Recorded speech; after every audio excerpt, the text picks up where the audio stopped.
കഴിഞ്ഞ ദിവസം പാർലമെൻറ്റിൽ വളരെ സുപ്രധാനമായ ഒരു ബില്ല് അവതരിപ്പിക്കപ്പെടുണ്ടായി.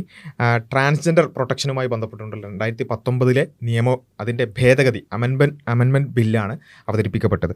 അപ്പോൾ അത് നമ്മൾ പൊതുവെ ഈ വിഷയവുമായി ബന്ധപ്പെട്ടുകൊണ്ട് പലതരത്തിൽ ചർച്ച ചെയ്യാറുണ്ട്. അത്തരം ചർച്ചകളിൽ ഏറ്റവും പ്രധാനമായ ഒരു നാഴികക്കല്ലായി മാറുന്ന രൂപത്തിലാണ് ആ ഒരു ബില്ലിൻ്റെ പരാമർശങ്ങൾ. വാർത്തകളിലൂടെ അത് മനസ്സിലാക്കിയതനുസരിച്ച് ഏറ്റവും പ്രധാനമായി നമ്മുടെ രാജ്യത്ത് ട്രാൻസ്ജെൻഡേഴ്സ് എന്നുള്ളതുമായി ബന്ധപ്പെട്ടുകൊണ്ടുള്ള ആ ഒരു ടെർമിനോളജി, അതേപോലെ തന്നെ അതുമായി ബന്ധപ്പെട്ടുകൊണ്ടുള്ള മറ്റു കാര്യങ്ങളിൽ വലിയൊരു വ്യത്യാസം വരാൻ പോവുകയാണ്. എന്താണെന്ന് ചോദിച്ചാൽ അതിൽ പ്രധാനമായിട്ട് പറയുന്നത് ഈ ട്രാൻസ്ജെൻഡർ എന്ന് ഒരാളെ തീരുമാനിക്കണം എന്നുണ്ടെങ്കിൽ അതുമായി ബന്ധപ്പെട്ടുള്ള ലീഗൽ പ്രൊട്ടക്ഷൻ മറ്റു കാര്യങ്ങളും കിട്ടണം എന്നുണ്ടെങ്കിൽ ഒരു മെഡിക്കൽ ബോർഡ് സർട്ടിഫൈ ചെയ്യണം എന്നുള്ളതാണ് ഏറ്റവും പ്രധാനമായിട്ടും അതിൽ വന്നിട്ടുള്ളൊരു വ്യത്യാസം എന്ന് പറയുന്നത്. അതിൽ തന്നെ കൃത്യമായിട്ട് പറയുന്നുണ്ട് ബയോളജിക്കൽ അല്ലെങ്കിൽ ജെനറ്റിക്കലായ വ്യത്യാസങ്ങളുണ്ട് എന്ന് മെഡിക്കൽ ബോർഡ് സർട്ടിഫൈ ചെയ്യണം, അല്ലെങ്കിൽ ഹിജ്റ കമ്മ്യൂണിറ്റി പോലുള്ള പ്രത്യേകമായ കമ്മ്യൂണിറ്റിയുടെ ഭാഗമാവുക എന്നുള്ളതാണ്. എന്ന് വെച്ചാൽ കൃത്യമായി ഈ ഒരു വ്യവസ്ഥയോടുകൂടിയാണ് ട്രാൻസ്ജെൻഡർ എന്നുള്ളത് വരിക. അതിനപ്പുറത്തേക്ക് സെൽഫ് ഐഡൻറ്റിഫിക്കേഷൻ എന്ന് പറയുന്ന കാര്യം പറ്റില്ല എന്നുള്ളതാണ് ഇതിൽ ഏറ്റവും വലിയ ഒരു വ്യത്യാസം. നമ്മളൊക്കെ പൊതുവായിട്ട് നിരന്തരം പറഞ്ഞുകൊണ്ടിരിക്കുന്ന ഒരു വിഷയമായിരുന്നു ഇത്. അതിലേക്കാണ് പാർലമെൻറ്റിലെ ഇത്തരം ബില്ലുകൾ അടക്കം വരുന്നത്. ഞാൻ പറയുന്നത് എന്തുകൊണ്ട് ഇത്തരം ഒരു ബില്ലിലേക്ക് കാര്യങ്ങൾ എത്തിപ്പെട്ടു എന്ന് ചോദിക്കുമ്പോൾ ഇത് വളരെ യാദൃശ്ചികമായി ഉണ്ടാകുന്നതല്ല, മറിച്ച് ഒരു സമൂഹത്തിൻ്റെ അതിലുണ്ടാവുന്ന പ്രശ്നങ്ങളെയും അല്ലെങ്കിൽ അതിൽ സംഭവിക്കാനുള്ള പ്രത്യാഘാതങ്ങളെയും പരിഗണിച്ചുകൊണ്ടാണ് നിയമങ്ങളിലെ ഭേദഗതി വരിക. അപ്പോൾ ഇതൊരിക്കലും ഈ സെൽഫ് ഐഡൻറ്റിഫിക്കേഷൻ സ്വയം പ്രഖ്യാപിച്ചാൽ അതായി എൻ്റെ ലിംഗം അതിനെ സ്വീകരിക്കണം എന്ന ഒരു രീതി അത് അംഗീകരിച്ചാൽ സമൂഹത്തിന് കൃത്യമായി മുന്നോട്ട് പോകാൻ പറ്റില്ല എന്നുള്ളതും, സ്ത്രീ സുരക്ഷ അടക്കമുള്ള പ്രശ്നങ്ങൾ അതിനെ ബാധിക്കുന്ന അവസ്ഥയിലേക്കടക്കം ഉണ്ടാകും എന്ന തിരിച്ചറിവിൽ നിന്നാണ് യഥാർത്ഥത്തിൽ ഇങ്ങനെ ഒരു അമെൻമെൻറ്റിലേക്ക് കാര്യങ്ങൾ എത്തിയിരിക്കുന്നത്. അപ്പോൾ നമ്മൾ മനസ്സിലാക്കേണ്ടത് എന്താണ് ഇതിൻ്റെ പ്രശ്നം എന്നുള്ളത് നമ്മൾ നിരന്തരം സംസാരിച്ചുകൊണ്ടിരിക്കുന്നതാണ്. അത് നമ്മൾ സമൂഹത്തിൽ കൃത്യമായി അത് ബോധ്യപ്പെട്ടത് കൊണ്ടാണ് ഇത്തരമൊരു അമെൻമെൻറ്റിലേക്ക് വന്നിട്ടുള്ളത്. അതേപോലെ തന്നെ ഇതിനെ എതിർക്കുന്ന ആളുകൾ ഇപ്പോൾ പ്രധാനമായിട്ടും CPM ഇതിനെതിരായിട്ട് രംഗത്ത് വന്നിട്ടുണ്ട്. DYFIയും അതേപോലെ തന്നെ SFIയും ഇതിനെതിരായി പ്രസ്താവനകളുമായി രംഗത്ത് വന്നിട്ടുണ്ട്. ഈ എതിർക്കുന്ന ആളുകളോട് നമുക്ക് പറയാനുള്ളത്, ഇങ്ങനെ ഒരു അമെൻമെൻറ്റിലേക്ക് കാര്യങ്ങൾ എത്തിയത് അല്ലെങ്കിൽ ഒരു ഭേദഗതിയിലേക്ക് കാര്യങ്ങൾ എത്തിയത് ചില പ്രശ്നങ്ങൾ മുന്നിൽ കണ്ടുകൊണ്ടാണല്ലോ. ആ പ്രശ്നങ്ങൾക്ക് നിങ്ങളൊരു പരിഹാരം കൂടി കൊണ്ടുവരണം എന്നുള്ളതാണ് നമുക്ക് ഈ ഒരു വീഡിയോയിൽ പ്രധാനമായിട്ടും സൂചിപ്പിക്കാനുള്ളത്. കാരണം ഈ സെൽഫ് ഐഡൻറ്റിഫിക്കേഷൻ, അതായത് ഞാൻ ബയോളജിക്കലി പൂർണ്ണമായും പുരുഷനാണ്, പക്ഷേ ഞാനൊരു പെണ്ണാകുന്നു എന്ന് പറഞ്ഞാൽ എന്നെ പെണ്ണായി പരിഗണിക്കണം, അല്ലെങ്കിൽ എൻ്റെ ജെൻഡർ, എൻ്റെ ലിംഗസ്വത്വം അതായി പരിഗണിക്കണം. ഇതാണ് സെൽഫ് ഐഡൻറ്റിഫിക്കേഷൻ. ഗവൺമെൻറ് പറയുന്നു, അല്ലെങ്കിൽ ഈ അമെൻമെൻറ്റ് പറയുന്നു, അത് പറ്റില്ല. ഒരാൾ പറഞ്ഞു എന്നുള്ളതിൻ്റെ പേരിൽ മാത്രം പറ്റില്ല. എനിക്കെന്തെങ്കിലും ശാരീരികമായോ അല്ലെങ്കിൽ ക്രോമസോമലായിട്ടോ എന്തെങ്കിലും വ്യത്യാസങ്ങളുണ്ട് എന്ന് മെഡിക്കൽ ബോർഡ് പറയുകയാണെങ്കിൽ, എന്ന് വെച്ചാൽ ഒരു ഇൻ്റർസെക്സ് രൂപത്തിലുള്ള കഞ്ചനൈറ്റലായിട്ടുള്ള ഇൻ്റർസെക്സ് രൂപത്തിലുള്ള എന്തെങ്കിലും കാര്യങ്ങൾ ഉണ്ടെങ്കിലാണ് ഈ ഒരു നിയമത്തിൻ്റെ പരിധിയിലേക്ക് വരിക എന്നുള്ളതാണ്.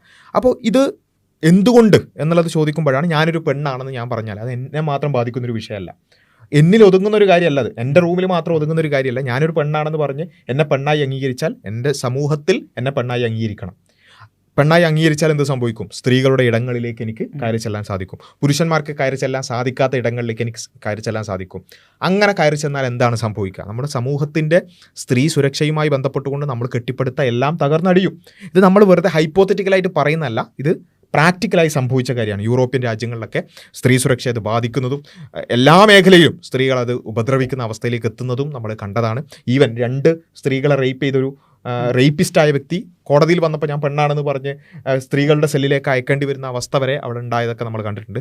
ഇങ്ങനെയുള്ള കുറേ പ്രശ്നങ്ങളുള്ളത് കൊണ്ടാണ് എന്ത് ചെയ്തിട്ടുള്ളത്, ഇങ്ങനെ ഒരു സെൽഫ് ഐഡൻറ്റിഫിക്കേഷൻ എന്നുള്ളത് ഒരു മാനദണ്ഡമാക്കാൻ പറ്റൂല എന്നുള്ളത് ഈ ഭേദഗതിയിൽ വന്നിട്ടുള്ളത്. ഇതിനെ എതിർക്കുന്ന ആളുകളോട് നമുക്ക് ഏറ്റവും ചുരുക്കി പറയാനുള്ളത്, ശരി, നിങ്ങൾ ഇതിനെ എതിർക്കുന്നുണ്ടെങ്കിൽ ഇതിൻ്റെ പരിഹാരം നിങ്ങളൊന്ന് പറയണം, അല്ലേ? അതായത് ശരി, സെൽഫ് ഐഡൻറ്റിഫിക്കേഷൻ നിങ്ങൾ ഒരു മാനദണ്ഡമാക്കണമെന്ന് പറയുന്നു. ഇനി ഇപ്പോൾ ഉദാഹരണത്തിന് ഞാൻ വന്നിട്ട് ഇവിടെ പെണ്ണാണെന്ന് പറഞ്ഞാൽ, ഞാൻ കളവാണ് പറയുന്നതെങ്കിൽ എങ്ങനെയാണ് നിങ്ങളത് വെരിഫൈ ചെയ്യാൻ പോകുന്നത്?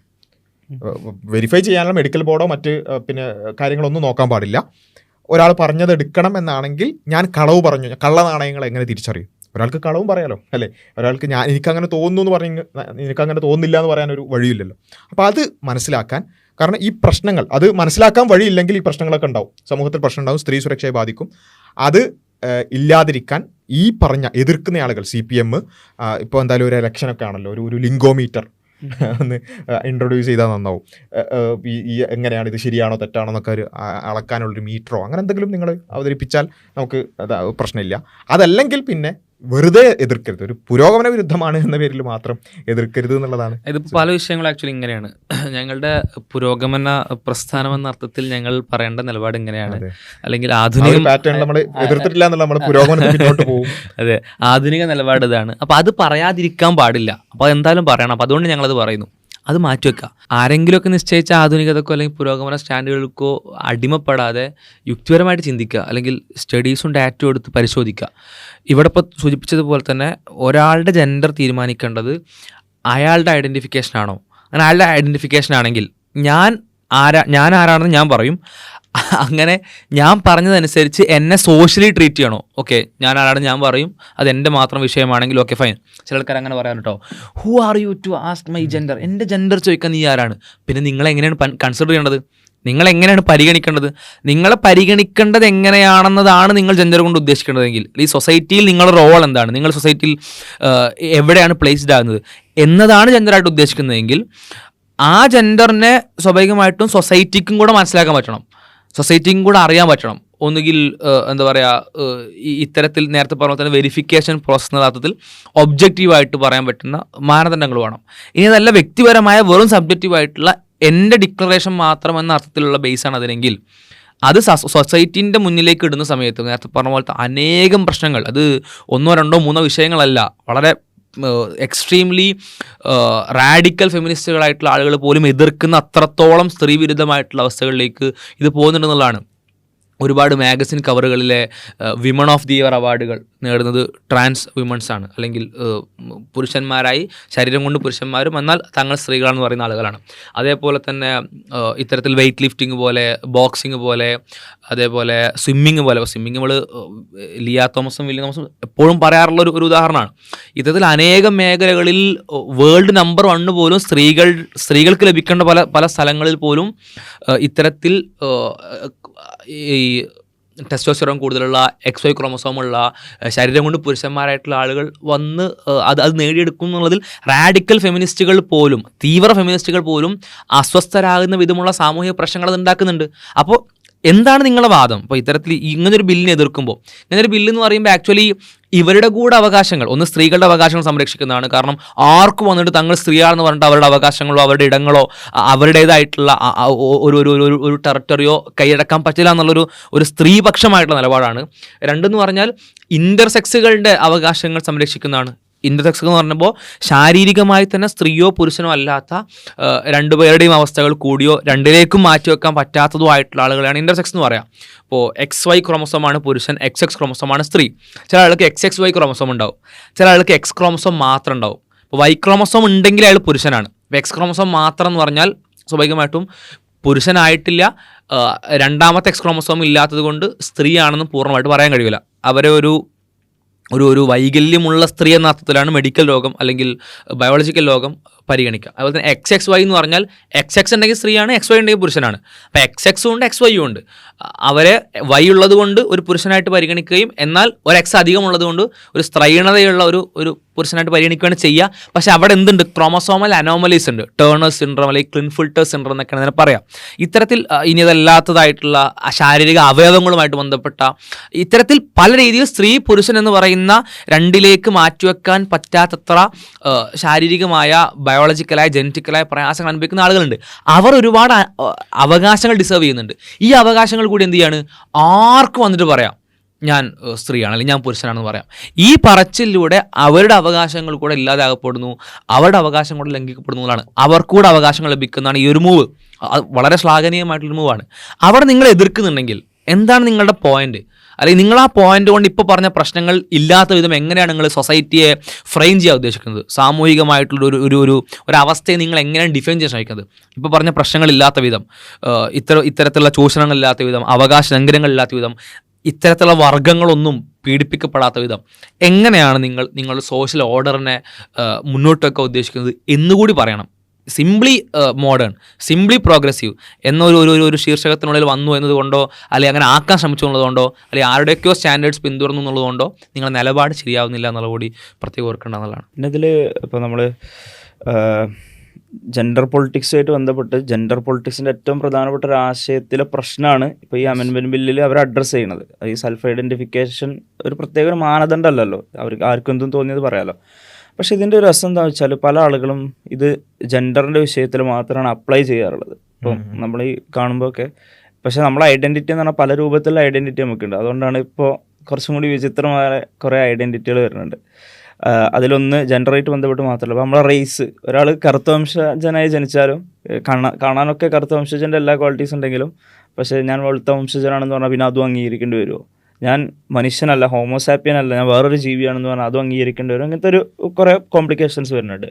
അപ്പോൾ മനുഷ്യന്മാർക്ക് കൊടുക്കുന്ന കുറേ ആനുകൂല്യങ്ങൾ ഇവർക്ക് കൊടുക്കാതിരിക്കേണ്ടി വരും. ഇങ്ങനെ കുറേ, അതേപോലെ ഇപ്പോൾ മൃഗങ്ങളെ ഐഡൻറ്റിഫൈ ചെയ്യുന്നവരുണ്ട്. അപ്പോൾ ഇപ്പം മാനയെ ഐഡൻറ്റിഫൈ ചെയ്യുന്നവരുണ്ട്. അപ്പോൾ മാനയെ ഐഡൻറ്റിഫൈ ചെയ്യുന്നവരെ നമുക്ക് വേട്ടയാടി പിടിക്കാൻ പറ്റുമോ, തിന്നാൻ പറ്റുമോ എന്നുള്ള ചോദ്യങ്ങളൊക്കെ വരും. ഇത് പറയുമ്പോൾ ഇതിന്റെ ആളുകൾ പറയുന്നത്, hey man, what nonsense are you talking about? നമ്മൾ ജെൻഡറിനെ കുറിച്ച് പറയുമ്പോൾ നിങ്ങൾ മൃഗങ്ങളാകുന്നതിനെ കുറിച്ചാണ് സംസാരിക്കുന്നത്. ഓക്കെ, പോസ്, ജസ്റ്റ് ഒന്ന് സ്റ്റോപ്പ് ചെയ്യാം. എന്താണ് ഇവിടെ സംഭവിച്ചത്? അതായത് ഒരു മനുഷ്യൻ, ആ മനുഷ്യന് അയാളുടെ ശരീരം മനുഷ്യൻ്റെതാണ്, ക്രോമസോമുകൾ മനുഷ്യൻ്റെതാണ്, എല്ലാ റിയാലിറ്റിയിൽ അവൻ മനുഷ്യനാണ്. പക്ഷെ അവൻ റിയാലിറ്റിക്ക് അപ്പുറത്ത് പോയിട്ട് മാനാണ്, പട്ടിയാണ്, പൂച്ചയാണ്, എന്തെങ്കിലുമൊക്കെ പറയുന്നു. അതാണ് ഇവിടെ സംഭവിക്കുന്നത്. റിയാലിറ്റി ഒരു ഭാഗത്തുണ്ട്, അവന്റെ ഐഡന്റിഫിക്കേഷൻ വേറെ ഭാഗത്തുണ്ട്. ഇതാണ് ഇവിടെ സംഭവിക്കുന്നത്. മറ്റൊരു പറഞ്ഞ ബയോളജി ഒരു സൈഡിലുണ്ട്, മനസ്സ് വേറെ സൈഡിലുണ്ട്. ഇതന്നെയല്ലേ ജെൻഡറിൽ സംഭവിക്കുന്നത്? ജെൻഡറിൽ റിയാലിറ്റിയിൽ എന്താ ഉള്ളത്? പൂർണ്ണമായ പുരുഷന്റെ ശരീരം. പക്ഷേ അവനെന്ത് ചെയ്യുന്നു? ക്രോമസോം പുരുഷൻ്റെതാണ്, ഹോർമോണുകൾ പുരുഷൻ്റെതാണ്, ലിംഗാവയവം പുരുഷൻ്റെതാണ്, എല്ലാം പുരുഷൻ്റെതാണ്. ശരീരവും അതുപോലെ തന്നെ താടിയും മീശ ഒക്കെ വരുന്നുണ്ട്, എല്ലാ കാര്യങ്ങളും പുരുഷൻ്റെതാണ്. പക്ഷേ അവന് പെണ്ണായി തോന്നുന്നു. അപ്പോൾ ഇവിടെ ഈ പുരുഷൻ സ്ത്രീയായി തോന്നുക എന്ന തോന്നൽ ലെജിറ്റിമേറ്റും, മനുഷ്യൻ പിന്നെ എന്താ പറയുക, മൃഗമായി തോന്നുക എന്ന തോന്നൽ ഇല്ലെജിറ്റിമേറ്റും ആണ് എന്ന് പറയുന്നതിലെ ആ അതിർവരമ്പ് ആരാ വരച്ചത്? മറ്റേത് എന്തൊരു അബ്സേർഡ് ആണെന്നൊക്കെയാണ് ചില ആൾക്കാർ, ഈ എന്തൊരു അബ്സേർഡ് ആണ് എന്നൊക്കെ പറയും. ഈ അബ്സേർഡ് എന്നുള്ള ഞങ്ങൾക്ക് ഇത് അബ്സേർഡ് ആയിട്ട് തോന്നുന്നു. നമുക്ക് വിടാം. ഇപ്പൊ നിങ്ങളെ വീട്ടിൽ ഉമ്മനോട് ഉപ്പനോട് അല്ലെങ്കിൽ അച്ഛനോട് അമ്മനോട് ചോദിച്ചു നോക്കൂ, അവർക്ക് അബ്സേർഡ് ആയിട്ട് ഫീൽ ചെയ്യുന്നുണ്ടാവും. ജസ്റ്റ് ഒരു 10, 20, 30 കൊല്ലം മുമ്പ് ഇത് അബ്സേർഡ് ആണ് നമ്മളെ കേരളത്തിൽ, അല്ലെങ്കിൽ നിങ്ങളുടെ അതേ ജീനുള്ള, നിങ്ങളുടെ അതേ രീതിയിൽ 99.9999% DNA മാച്ച് ആകുന്ന നിങ്ങളുടെ അതേ ഫാമിലിത്തെ ആൾക്കാരോട് ചോദിച്ചു നോക്കുക, അത് നിങ്ങൾക്ക് അബ്സേർഡ് ആയിട്ട് ഫീൽ ചെയ്യുന്നുണ്ടോ, അത് നോർമൽ ആയിട്ട് ഫീൽ ചെയ്യുന്നുണ്ടോ വെച്ചാൽ അബ്സേർഡ് എന്ന് അവർ പറയുള്ളൂ. ഇനി ഇതേ കാര്യം ഇപ്പോൾ മൃഗങ്ങളുടെ വിഷയം, ആ മൃഗങ്ങളുടെ വിഷയങ്ങൾ ഇപ്പോൾ നമ്മളെക്കാൾ മുമ്പ് ഇത് അബ്സേർഡ് അല്ല, നോർമലാണെന്ന് മനസ്സിലാക്കിയ യൂറോപ്യൻസ് ഉണ്ടല്ലോ, അതിൽ ചില രാജ്യങ്ങളിലൊക്കെ ഈ മൃഗമായി ഐഡൻറ്റിഫൈ ചെയ്യുന്ന വിഷയത്തിൽ നിലപാടെടുത്ത് നോക്കിയപ്പോൾ 20-30 കൊല്ലം മുമ്പ് നമ്മളിപ്പോൾ എത്തിയ പൊസിഷനിലേക്ക് എത്തിയ ആളുകളുണ്ട്. ആ ആളുകൾ ഇപ്പോഴത്തെ ആ വിഷയങ്ങൾ ബോആന്ത്രോപ്പിയോ ലിസാന്ത്രോപ്പിയോ പോലത്തെ, അല്ലെങ്കിൽ പട്ടിയായിട്ട് ഐഡൻറ്റിഫൈ ചെയ്യുക, കാളയായിട്ടോ പശുവായിട്ട് ഐഡൻറ്റിഫൈ, അതാണ് ബോആന്ത്രോപ്പി, അല്ലെങ്കിൽ പട്ടിയായിട്ട് ഐഡൻറ്റിഫൈ ചെയ്യുന്നതാണ് ലിസാന്ത്രോപ്പി. ഇത് പേര് വെറുതെ ഞങ്ങളിങ്ങനെ ഇപ്പോൾ കൂടി ആലോചിച്ച് ലിസാന്ത്രോപ്പി ഇടാന്ന് പറഞ്ഞിട്ടല്ലോ. ഇങ്ങനത്തെ മനുഷ്യന്മാരുണ്ട്. അതായത് നല്ല സമ്പത്തൊക്കെ ഉള്ള ആളുകൾ തങ്ങളുടെ ജീവിതത്തിന് സാക്ഷാത്കാരമായിട്ട് ഇപ്പോൾ ചില ആളുകൾ നമ്മുടെ നാട്ടിൽ സ്ത്രീ പുരുഷനായിട്ട് പുരുഷൻ സ്ത്രീയായിട്ട് നടക്കുന്ന പോലെ അവിടെ എന്താ ചെയ്യണമെന്ന് വെച്ചെങ്കിൽ പട്ടിയുടെ വേഷം ധരിക്കുന്നു, അതിന് നല്ലൊരു പട്ടിക്കൂടൊക്കെ ഉണ്ടാക്കി ആ പട്ടിക്കൂടിനുള്ളിൽ കയറിയിരിക്കുന്നു, തനിക്കുള്ള ഭക്ഷണം ചെറിയൊരു ബൗളിലാക്കി തരാൻ വേണ്ടി തന്നെ ഇണയോടോ പാർട്ട്ണറിനോടോ ഫ്രണ്ട്സിനോടോ പറയുന്നു.